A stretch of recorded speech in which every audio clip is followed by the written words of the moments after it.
and Rasmus Hojlund. There's been some upturn. It's been confirmed Rasmus Hojlund has suffered a muscle injury. They're really good football, and it's because of him. This man is currently in form, so I guess the question is... Rasmus Hojlund, currently at the heart of Manchester United, has been taking the Premier League by storm over the last couple of months. After being bought for £70 million in the summer, there were expectations for him to rival some of the greatest strikers that the Premier League has ever seen. I have seen many different claims about how his future will play out, but there's one that keeps coming up time and time again, and it goes along the lines of this. Rasmus Hojlund has the ability and the talent to be as good as Robin van Persie one day. So the question stands, can he? Well, to answer that, we have to go back to October 2020. Rasmus made his senior debut for Copenhagen after progressing through their youth system. He quickly made a good first impression through his immense pace and technique. He was a key player in guiding the club to their first league title in 6 years. He also made his mark in the Europa Conference League, scoring 5 goals despite being knocked out in the round of 16. As the steady form continued, interest from other clubs also grew bigger, and in January 2022, he moved to the first division Austrian side Sturm Graz for around £11.8 million. He had a fairly solid remainder of the season, scoring 6 goals in 13 appearances. His time at the club didn't last long, however, as after only 8 months, he joined the Italian side Atalanta for £17 million. He had a very strong start and remained consistent, scoring 10 goals in 34 games, but his big breakout came in March of 2023. Hojlund was in the Denmark squad for the upcoming Euros 2024 qualifying matches against both Finland and Kazakhstan. This was his chance to do his country proud and help send them to the Euros in Germany. He bagged a hat-trick against Finland and a brace against Kazakhstan. These 2 stellar performances put him under some spotlight as he ended the qualifiers, scoring 7 goals in 8 games.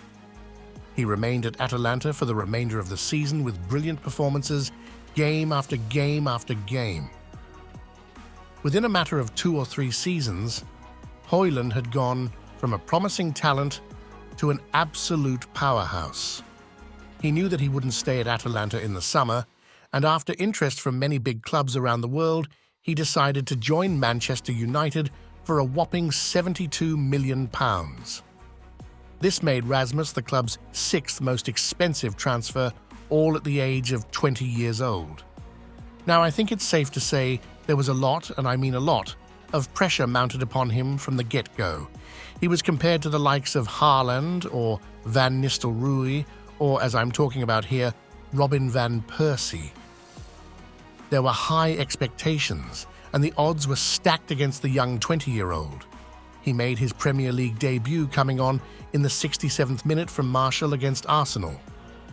You could see the second he stepped on the pitch that this guy was strong, very, very strong.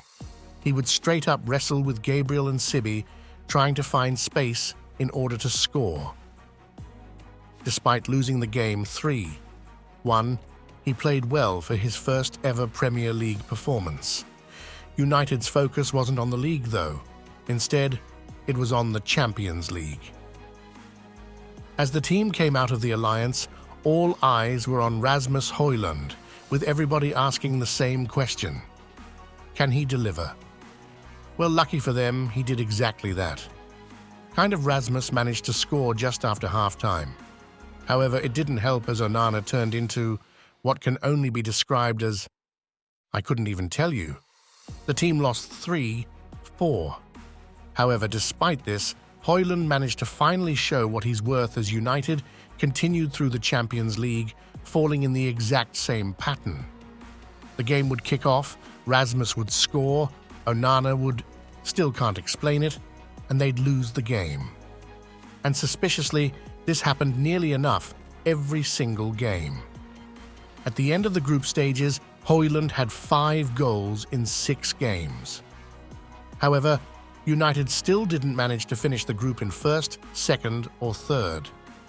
After this disastrous Champions League campaign, Hojlund shifted his focus back to the Premier League, still in search of his first league goal.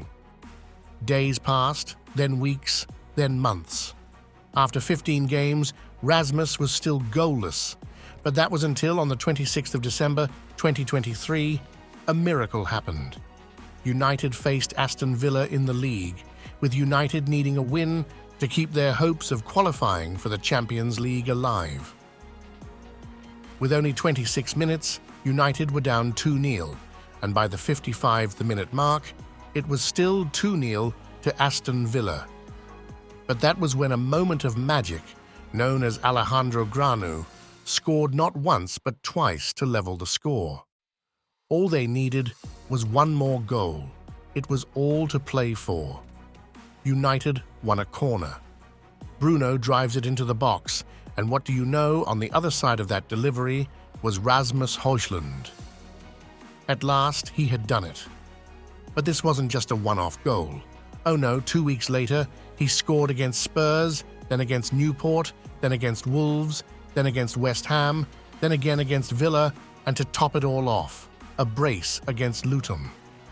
This made him the youngest player to score in 6 consecutive matches in front of the likes of Thierry Henry, Romelu Lukaku, and Harry Kane.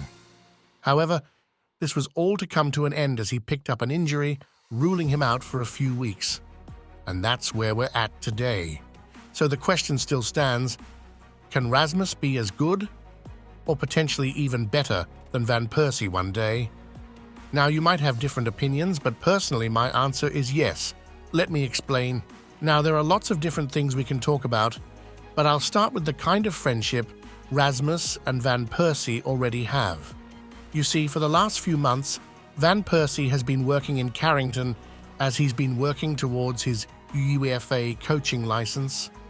And during that time, he has helped Rasmus out with improving his abilities and his skills. Rasmus even requested if he could have a one-to-one conversation with him just to talk about how he can get better.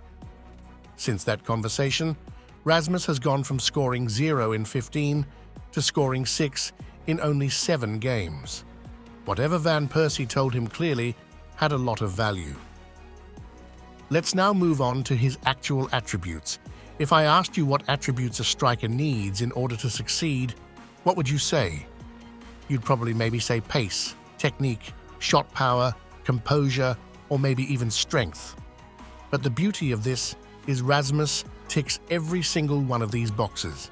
He's pacey, he's incredibly strong, his shot power is strong, his shot conversion rate is one of the highest in the league, and at the age of only 21, he has all he needs to function as a proper number 9. Comparing him to Van Persie, you can see similar attributes. They're both physical, they both have good technique, they both have good ball control, and they're both composed. Put themselves side by side, and you can really see how similar they play. As long as United don't screw him over, I can see him becoming their main striker for at least the next 6 to 7 years. So the question still stands, can Rasmus be as good or potentially even better than Van Persie one day? Why not leave your thoughts down below? Check out this video here and make sure to subscribe. Thank you for watching, and I will see you next time. See you.